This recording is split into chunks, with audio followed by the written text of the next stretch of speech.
56, Jubilee Political Party 28, Wiper Democratic Movement 26, United Democratic Movement 8, Amani National Congress 8, Ford Kenya 6, Kenya African National Union KANU 6, Democratic Alliance Party of Kenya 5, Pamoja African Alliance PA 3, Kenya Union Party 3, United Party of Independent Alliance UPIA 2, Maendeleo Chap Chap 2, the Service Party TSP 2, United Progressive Alliance Party UPA 1, National Alliance Party of Kenya NAPK 1, National Ordinary People Empowerment Union NOPEU 1, Grand Dream Development Party 1, Democratic Party DP 1,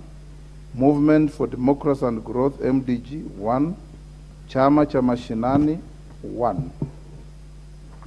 Honorable members, reference to the letter by the Registrar of Political Parties will give the cumulative number of the members of the constituent parties of what the Registrar refers to as the Azimio la Umoja One Kenya Coalition Party as 171 members and against 165 members of the constituent parties of what the Registrar refers to as the Kenya Kwanza Alliance. However, it is notable that a total of 14 members are drawn from 4 parties, that is UDM, MDG, MCP, and PA, who according to the letter of the Registrar have filed constitutional petitions and objections against their membership in Azimio. This implies that the letter from the Registrar may not be used to compute the membership of the majority and minority parties by dint of the admission contained in it on the existing constitutional petitions and objections. Honorable members, it will also be recalled that the members of UDM, MDG, MCCP, and PA have claimed they signed pre-election and post-election coalition agreements with the Kenya Kwanza Alliance Coalition. Cumulatively, the membership of the 4 parties in this House is 14. If these members were to be added to the 165 members of the initial constituent parties of Kenya Kwanza Coalition, the coalition would comprise a total of 179 members.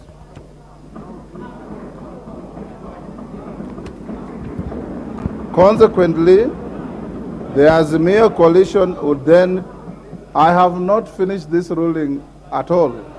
Order, members. If you listen,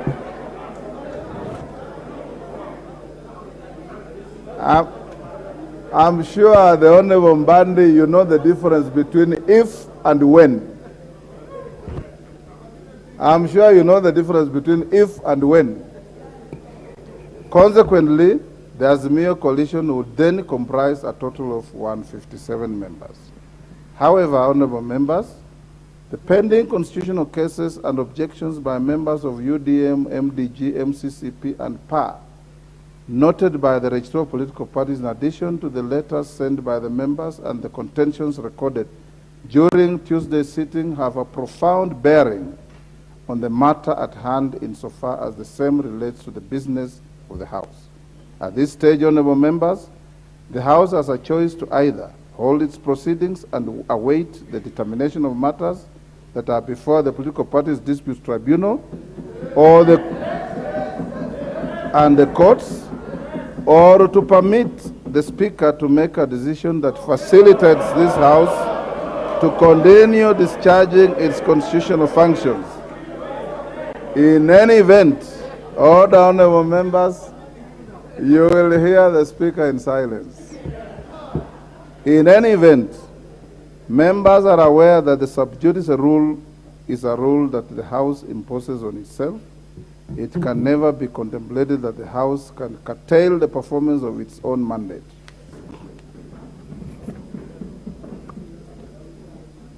Can the honorable members at the bar take their seats?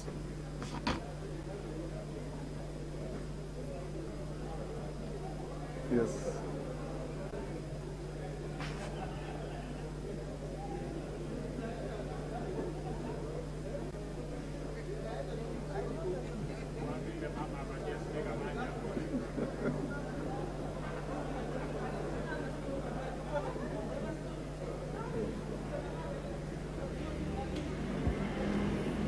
Honorable members,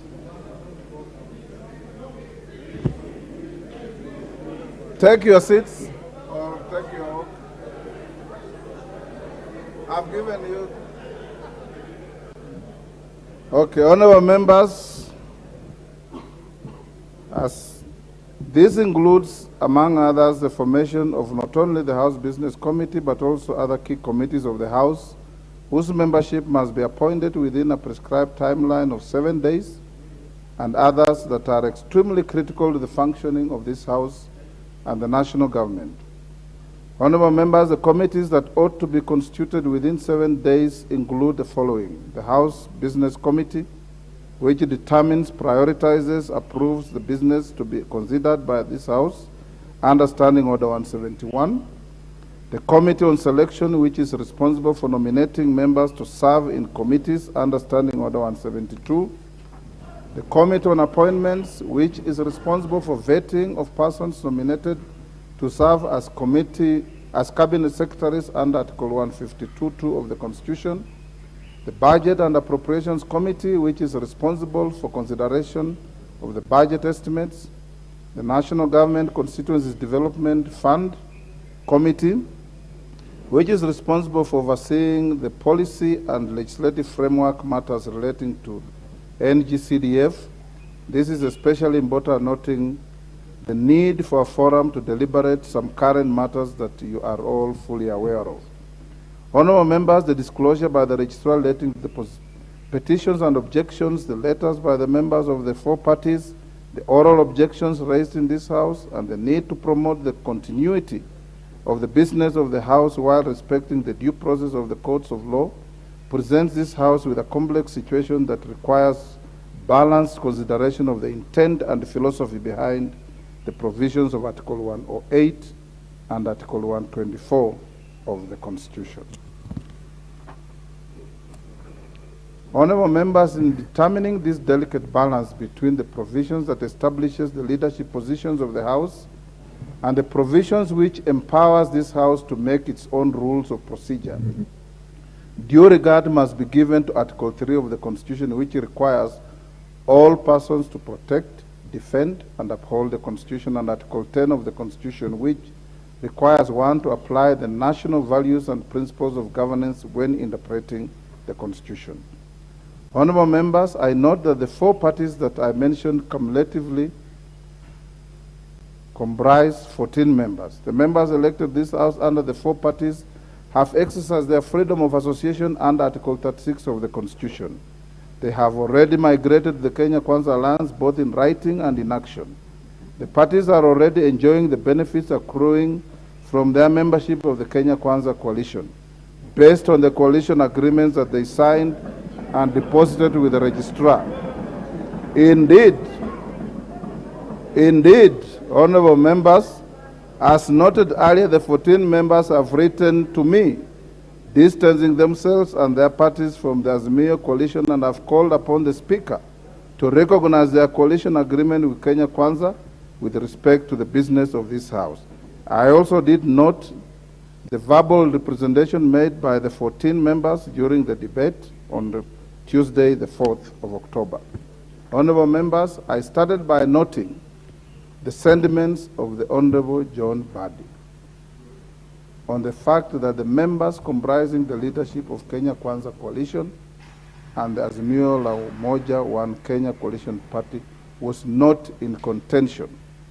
Indeed, no objection was raised during the debate on the issue of either proposing an alternative lineup or the alluding to the existence of any other coalition comprising any parties with the representation in this House.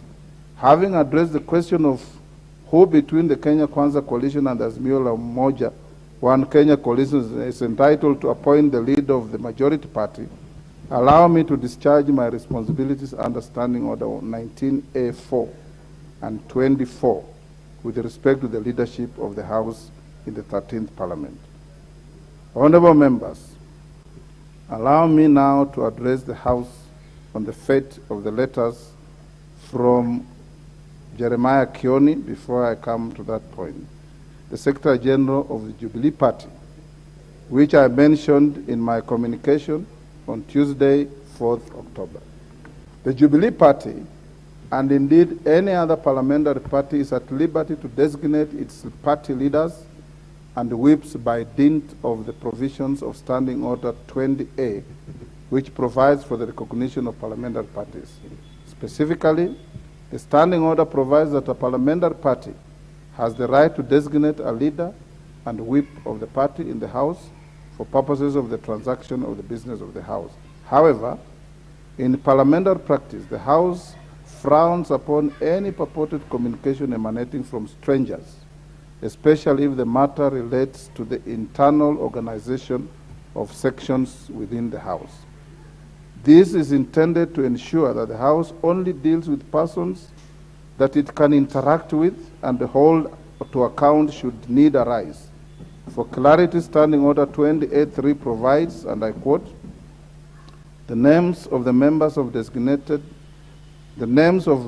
designated as party whips shall be communicated to the Speaker in writing by the leader of the majority party on behalf of the majority party, by the leader of the minority party on behalf of the minority party, and the leader of a parliamentary party in the National Assembly in a case of a parliamentary party that is not part of the coalition forming the majority party or the minority party. In order to facilitate the transaction of the business of the House, the leader of the majority party and the leader of the minority party are required to forward to me the names of members who shall sit in the 5 critical committees that I mentioned earlier. Honorable members, Standing Order 1711F provides that apart from the House leadership, the House Business Committee consists of 9 other members nominated by the parliamentary parties, reflecting the relative majorities and taking into consideration the interests of parties other than parliamentary parties and independents. Furthermore, honorable members, Standing Order 1711C provides that besides the House leadership, the Committee on Selection consists of not less than 11 and not more than 21 members nominated by the parliamentary parties, reflecting the relative majorities and taking into consideration the interests of parties other than parliamentary parties and independents. Standing Order 2041 provides that apart from the leadership of the House, Committee on Appointments consists of not more than 15 other members nominated by the House Business Committee on the basis of proportional party membership, taking into account consideration the numerical strength of the parties and interests of independents. Honorable members, upon formation of the committees on selection, I will be asking the party leadership to nominate members for appointment to the rest of the committees within particular priority to the Budget and Appropriations Committee and the National Government Constituency Development Fund Committee. It is imperative that in nominating the members of the committees, majority and minority leaders should, as much as possible, take into account and consideration the gender representation, the need for national balance, and the interests of parties other than parliamentary parties, and indeed the independents. As to the completeness of the membership of the aforementioned committees, you will note that I have reserved some slots for independent members in each of the 3 committees whose nomination ratios I have specified. This is to ensure adherence to the standing orders, which require the recognition of the various shades of opinion represented in the House. As my predecessor noted in the 12th Parliament, the Speaker should protect the independent members and small parties in the nomination to and discharge from committees. Honorable members, in summary, therefore, my considered determination on the matter raised is as follows. 1. Alleged coercion. That the consideration of the various allegations of coercion and duress at the time of entering into coalition agreements and an appropriate remedy for the same lies outside the authority of this House. 2. The place of members of UDM, PA, MCCP, and MDG. That in my considered opinion, it would be imprudent to treat the 14 members elected to the House under the UDM Pamoja African Alliance, Maendeleo Chap Chap, and the Movement for Democracy and Growth, MDG, as part of a coalition that they have expressly distanced themselves from and their parties. I'm therefore persuaded that the 14 members and their parties are part of the Kenya Kwanza coalition. This, in my view, would be fair and in accordance with the previous rulings by my predecessors on related matters. 3, that with the 14 members, the membership of the Kenya Kwanza coalition stands at 179 members, while the membership of the Azimio la Umoja One Kenya coalition party stands at 157 members. This, by implication, indicates that the Kenya Kwanza coalition is the majority party, and the Azimio la Umoja One Kenya coalition party is the minority party in this House. 4, that the Kenya Kwanza coalition is entitled to appoint the leader of the majority party, while the Azimio la Umoja One Kenya coalition party is entitled to appoint the leader of the minority party. Consequent upon the foregoing, honorable members, the leadership of the majority party will be as follows. The member for Kikuyu constituency, the Honorable Kimani Ichung'wah. All the honorable members, can the members take their seats?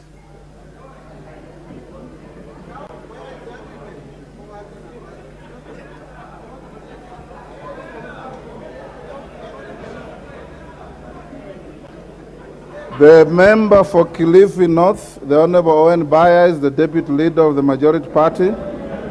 The member for South Mugirango, the Honorable Silvanos Osoro, is the majority party whip. The member for Marsabit County, the Honorable Naomi Jilo Wako, is the deputy majority whip. Leadership of the minority party.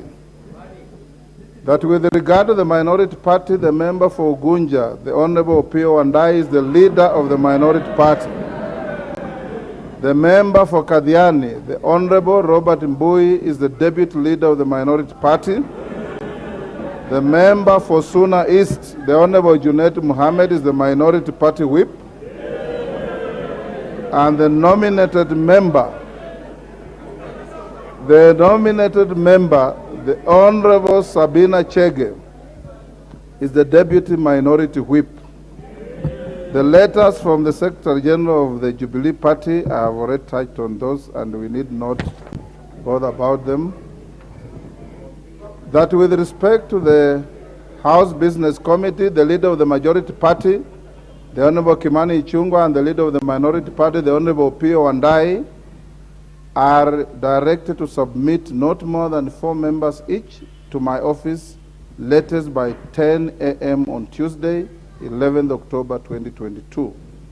That with respect to the composition of the Committee on Selection, the leader of the majority party and the leader of the minority party are to submit 10 members and 9 members respectively to my office by the same date. That composition of the Committee on Appointments, that with respect to the composition of the Committee on Appointments, the leader of the majority party, the Honorable Kimani Ichung'wah, MP, and the leader of the minority party, the Honorable Pio and I, MP, are to submit not more than 7 members each to my office latest 10 a.m. on Tuesday, 11th October 2022. That upon receipt of the names of the members of the House Business Committee, the clerk is hereby directed to cause the list to be published in the order paper on Tuesday, 11th October 2022. The clerk is also directed to ensure that the names of the members to serve in the Committee on Selection and the Committee on Appointments are presented to the House Business Committee when the committee sits on Tuesday, 11th October 2022. That while it will be construed in the interim that the minority party has designated its leadership, the leader of the minority party, the Honorable Pio and I, MP, is hereby required to regularize the designation of the whip and the deputy whip of the minority party according with the requirements of Standing Order 20A3. Remember, previously we were notified by the Honorable Junet. It's actually now the Honorable Wandai to notify the leadership and the Speaker on who your whips are. That with respect to any member belonging to any party other than a parliamentary party, as your Speaker, I will endeavor to ensure the power afforded to me by Standing Order 174-2B is upheld. I will not accept or approve any list of committee membership that does not take into account the interests of independent members and parties other than parliamentary parties, the ones we commonly refer to as small parties. That pursuant to Standing Order 259, the marked seats in the front row of the chamber to my right and to my left are reserved for the persons occupying the offices of leadership of the majority party and the leadership of the minority party, respectively. That in accordance with Article 108 of the Constitution, the Parliamentary Service Act 209 and Standing Order 19, the Clerk of the National Assembly is hereby directed to take the necessary measures to facilitate the leadership of the House that has been appointed to move into their respective offices and access all other entitlements relating to their offices as has been approved by the Salaries and Remuneration Commission and the Parliamentary Service Commission. In conclusion, honorable members, today's guidance has been informed by my solemn duty to facilitate the continuity of the business of this House. The House will be at a standstill without a clear guidance on the leadership of the House. It is so directed. We now go back to the debate on the presidential address.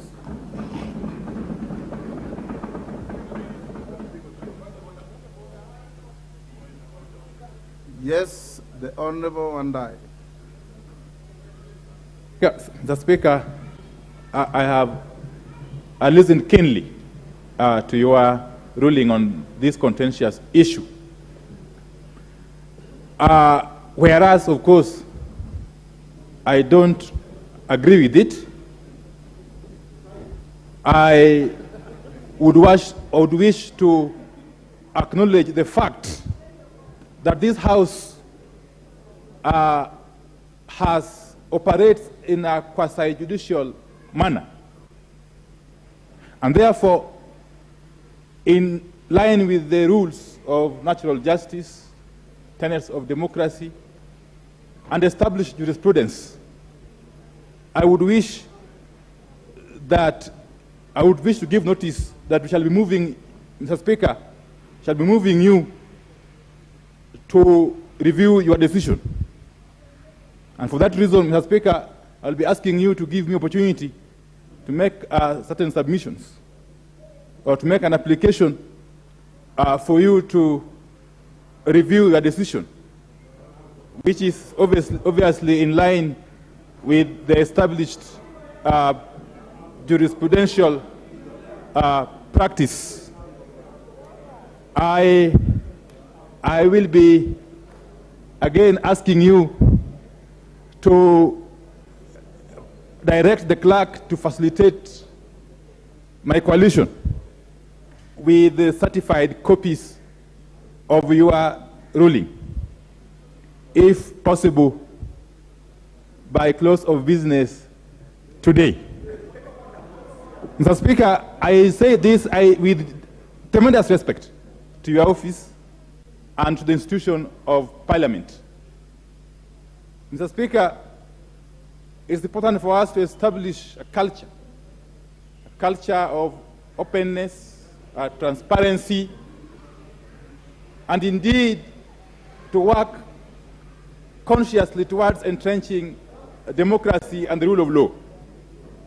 So I will be asking you, Mr. Speaker, to allow me to make that application formally at the earliest possible opportunity. Mr. Speaker, I'm seeking leave. Order, honorable members.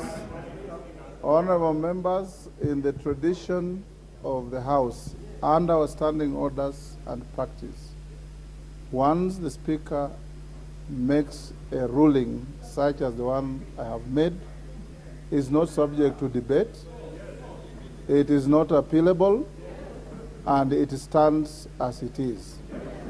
I want to take the opportunity, the Honorable Wandai and all members of the House, to salute you and thank you for the decorum that you have exhibited through the close to 1 hour that I delivered the ruling.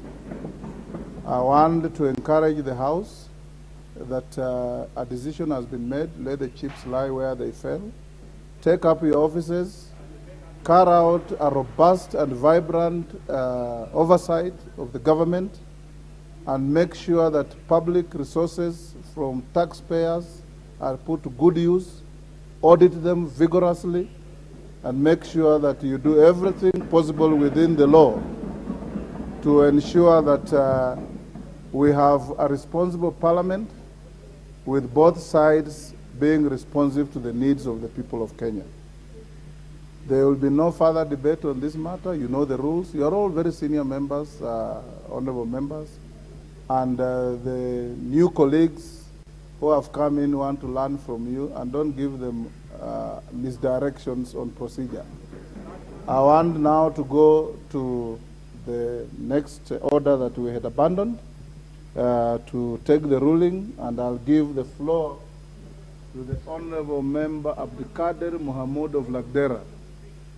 On the same matter? The same Order, Honorable Member. Order, Honorable Junet. Order, Honorable Members. Honorable Junet. Order, Honorable Junet. I have given direction. The ruling of the chair is a public document. It will be on the parliamentary website.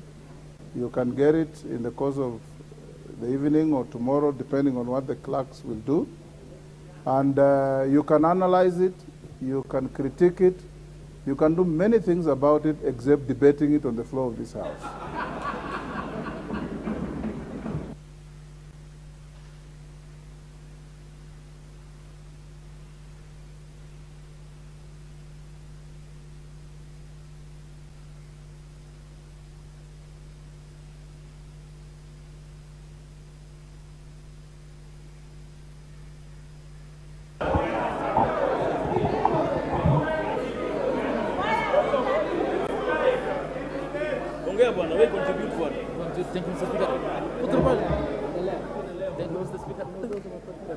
I indulge the distinguished member for Ugunja, being your leader, to make a comment which he did, and we've taken it in the stride.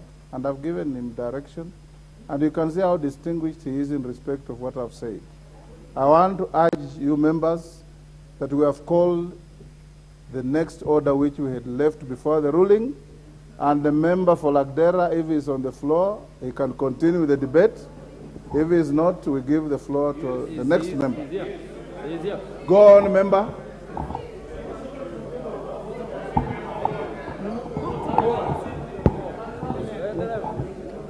Thank you, Mr. Speaker.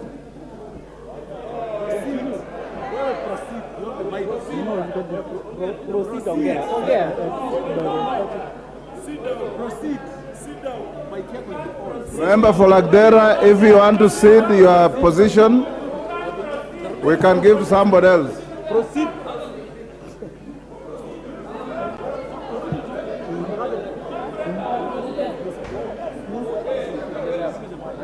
Right now.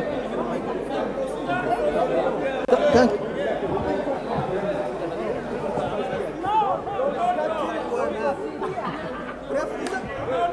Order, honorable members, order. Order, honorable members. Order. Honorable members, order. Order, honorable members. The member for Lagdera, you will forfeit your position. You don't want to speak.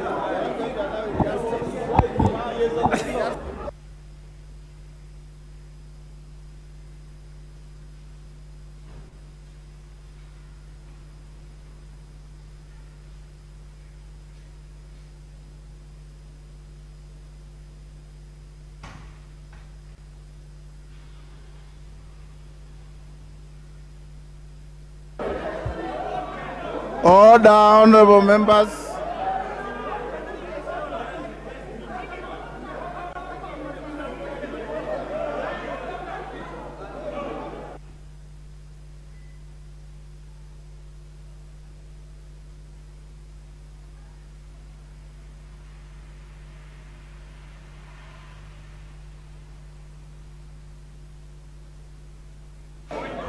Order, honorable members.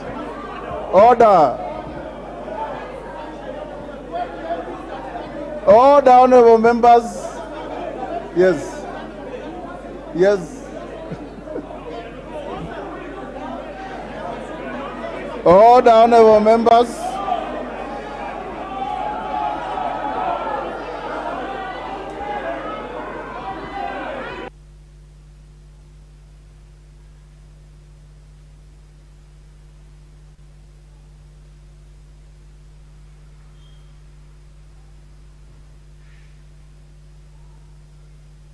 Order, honorable members. Order, honorable members. It's Wanjala who grabbed the mess.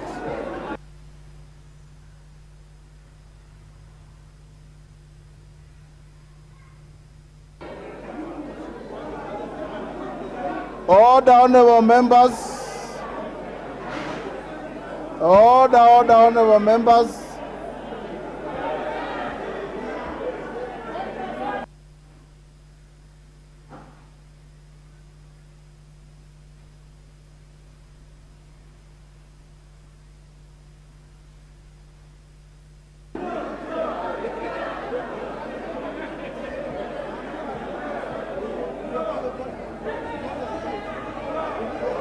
Order, honorable members.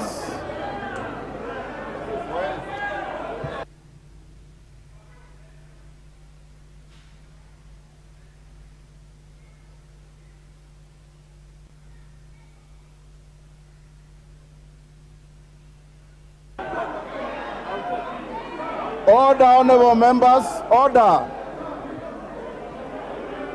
Give me for Tuesday.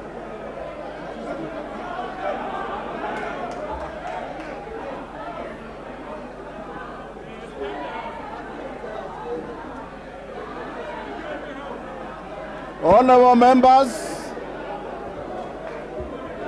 order, honorable members, this House will stand adjourned until Tuesday. Order. The House will be adjourned until Tuesday, the 11th of October, 2022 at 2:30 p.m. Order.